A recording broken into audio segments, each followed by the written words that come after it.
Let's see. Do you want to sit here or? No, that's fine.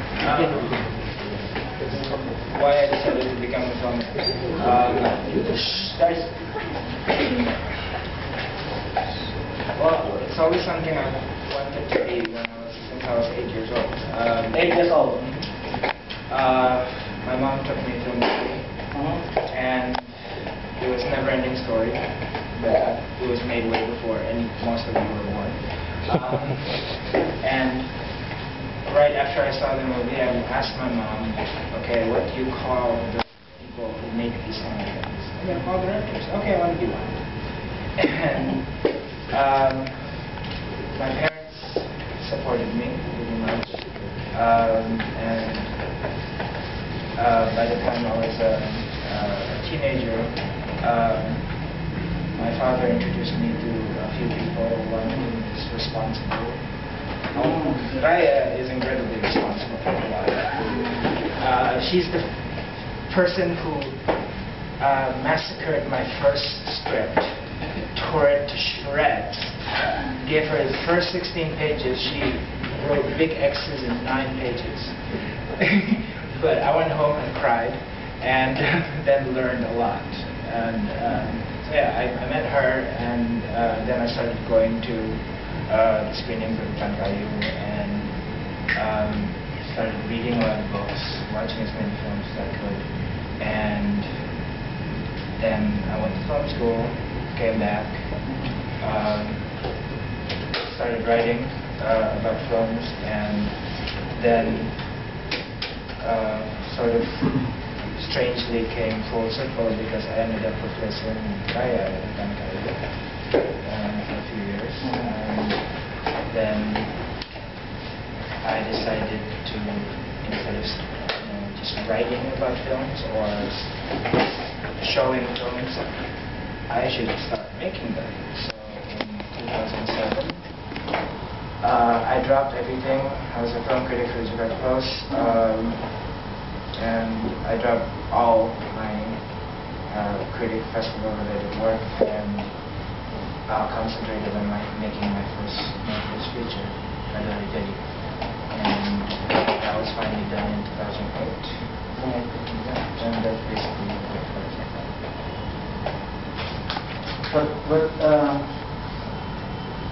What's the meaning of film? Is it for like self-expression, or you want to some strong statement or political statement? Or? It's very personal. Basically for personal not very personal statements, but the way I put it is, I don't know how to do anything else.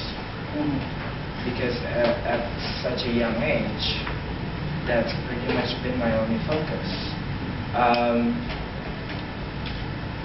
I've always wanted to be in films. I've always wanted to be a filmmaker, and I never even entertained the idea of being anything else. So for me, it was no choice. It was I had to do that, and it was just a matter of how I ended up doing it. And that's why you went to film school in US, Yeah. Do you have any experience to share when you were in US as a film student? To be completely honest, I've said this before to a lot of people. Although this may not be the right place to say this, but I kind of regret going to film school.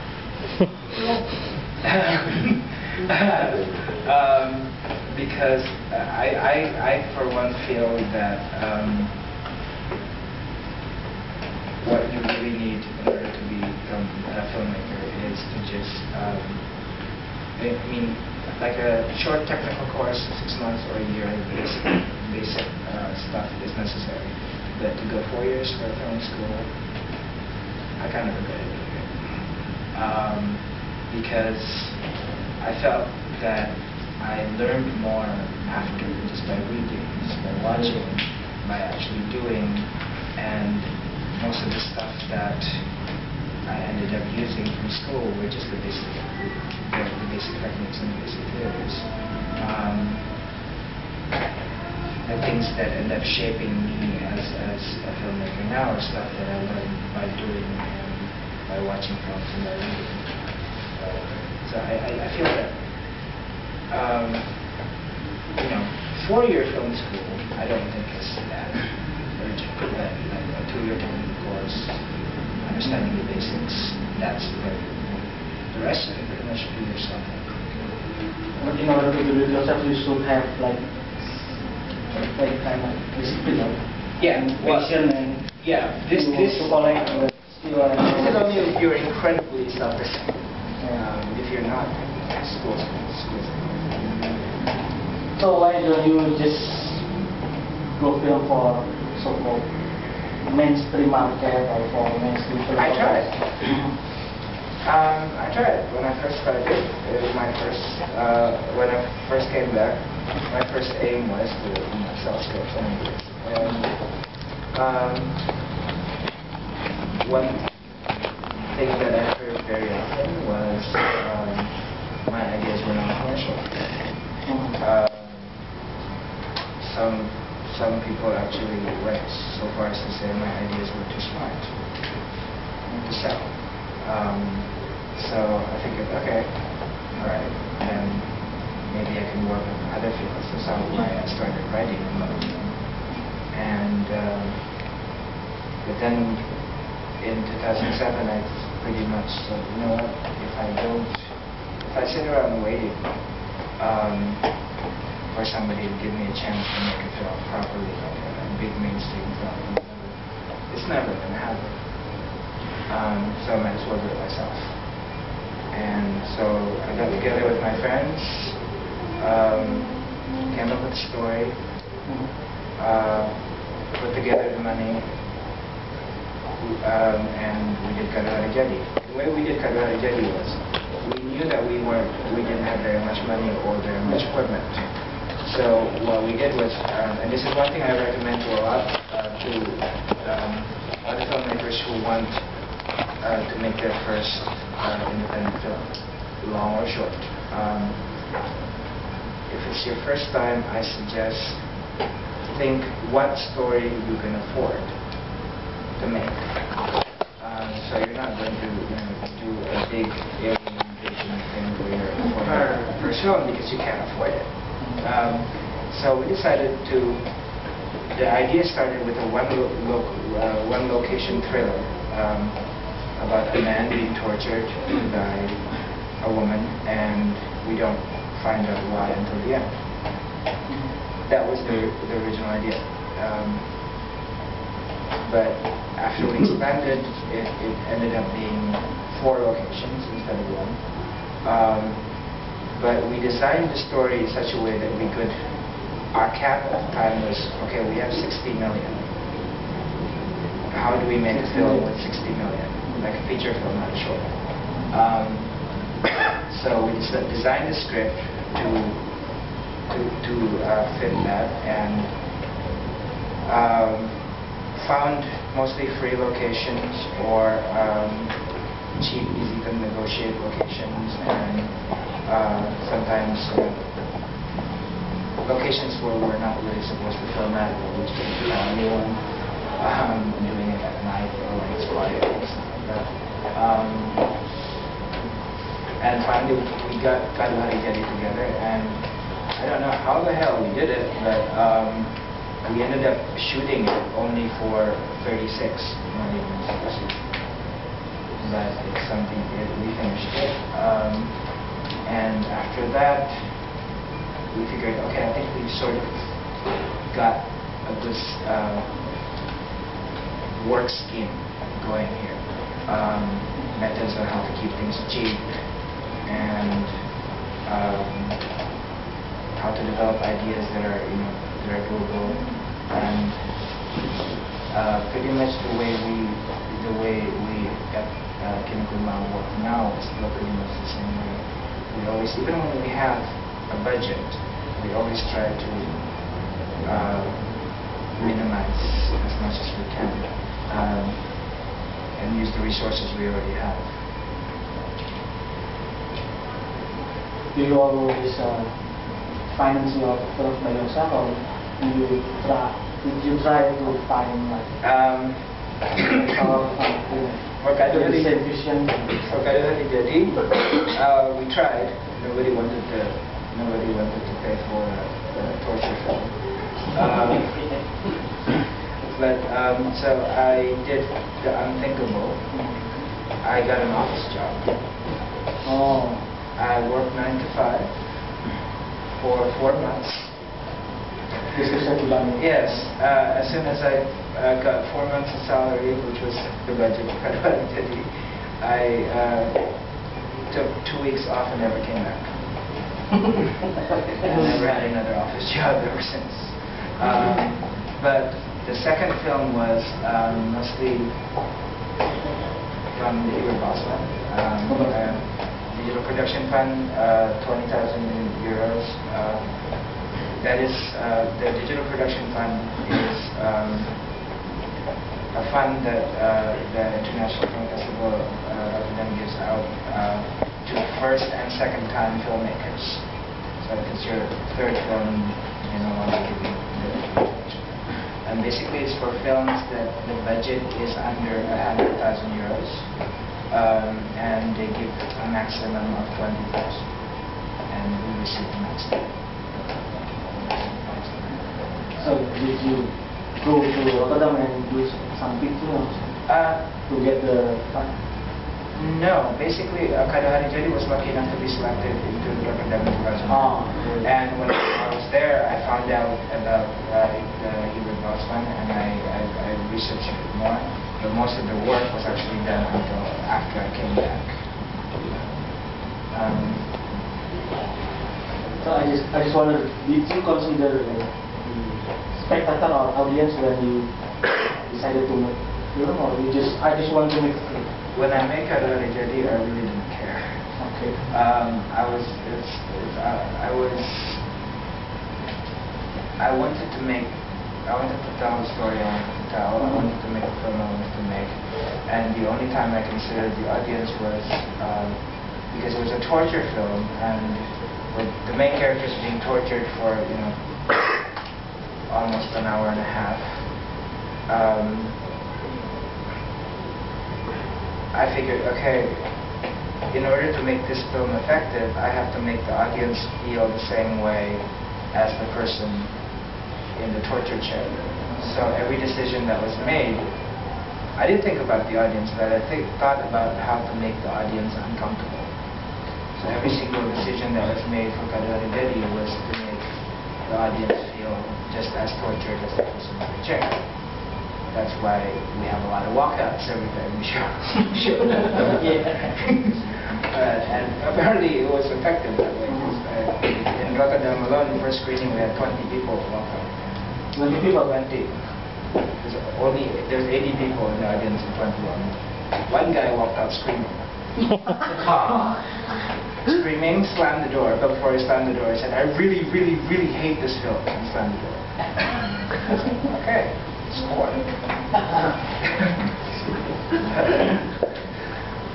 Okay, but but at the very bottom of everything was more mature. It was something I thought about more. We also I really did care about what the audience felt about with at the very bottom of everything, because I had a point I wanted to make, which is about bipolar disorder, and I wanted to make sure the audience understood it as much as possible. That was also a surprisingly under-budget film, because when we first designed the budget for it, because at the very bottom of everything, it's pretty much a very complicated script. I wrote it rather ambitiously without really thinking about the budget. So it required building 5 sets, several complicated outdoor scenes, including a nude outdoor scene, which when I was writing it, you know, I just couldn't do it. And so we thought that it was going to be like around 750 million pounds. But after we figured it out, when we consolidated all the sets into, we were very lucky to find this one warehouse, which was 1.3 kilometers. It this huge, huge warehouse, and we built 5 sets inside the warehouse. And that was very cost effective because we didn't have to go to more than one place, centralized data. And a lot of the stuff that one of the things that we always do until now is equipment, if you can make it, don't rent it. If you go online now, there's so many resources on how to make your own equipment. You can make your own dolly, there's even homemade steady cans that you can make, and it's all for very cheap. One thing that we learned with at the very bottom of everything is if the difference is only less than 10% between renting and buying, opt for buying, even if it's 10 to 15% more expensive, because for your next production you don't have to rent it again, you already have it. Right now, I personally feel that renting is stupid. If you've got the money, if you've got the resources, you buy it. And one thing that we learned about the equipment that we bought from at the very bottom of everything was we were able to use those, to rent out those equipments and then make money to make shorts from the equipment we rent out. As an independent filmmaker, you often don't get the budgets that you would like. So you have to be creative about these things. Not only about creative about making your own equipment, but how to make money from the stuff that you already have. Because if you're lucky, you get outside distribution for the films you make. If you're lucky, but that's pretty much a crapshoot. It's not guaranteed. For instance, and after at the very bottom of everything, when we wanted to make parts of the HUD, we realized that it's not going to be easy to make a third film, because a lot of the good funding is for first and second. So we figured, okay, I've got this idea for a story. Originally 10, but then it became 8. 10 stories of one man's life, of the moments he learned about, the things he learned about life, how his perception towards life was shaped by the things he learned about love. Because it was 10 stories, we figured let's do it piece by piece. And that's how we were able, all parts of the HUD were shot for under 90 million. All the entire thing. We were able to do that because we basically broke them apart. The first one was shot in October of last year. Then the one after that was in May, and the one after that was in August. And the last 5 chapters we shot just 2 weeks ago. We finished shooting. The way that was funded was we literally went from person to person saying, okay, give me $5 million and I'll give you a short film. Pick from these 10 stories. Which one do you want to buy for $5 million? And that's pretty much how we got it made. How we got the first 3 made. Then the first 3 was lucky enough to get exposure, especially Game Kiss, what I'm going to show later, was lucky enough to be in several festivals. Last festival I was in was Hawaii International, and because of that attention, people heard about the larger project, and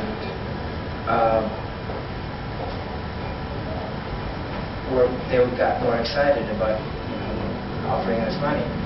And with the assistance of John Madal, who was one of the producers, we were able to find one person, an individual donor, that gave us $8,000 to complete the film. So it deviated from the original plan. The last plan was, which is, get one person per film, but we figured this guy wants to pay for all five. I'm gonna say no to that. So we shot it. We've put it all together, and it's going to be released as well. Feature film.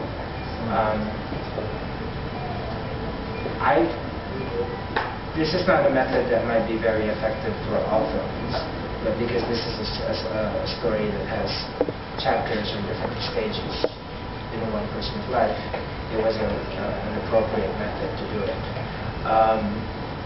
But I also say that if you've got an idea that you think, a film that you think can be done in installments, maybe that's a good way to make it. To get people to fund certain sections in the film and then put it all together.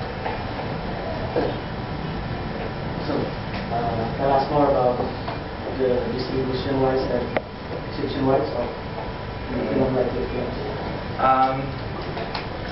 That's always the problem. Is there any, for example, film market or these films or festivals or public spaces?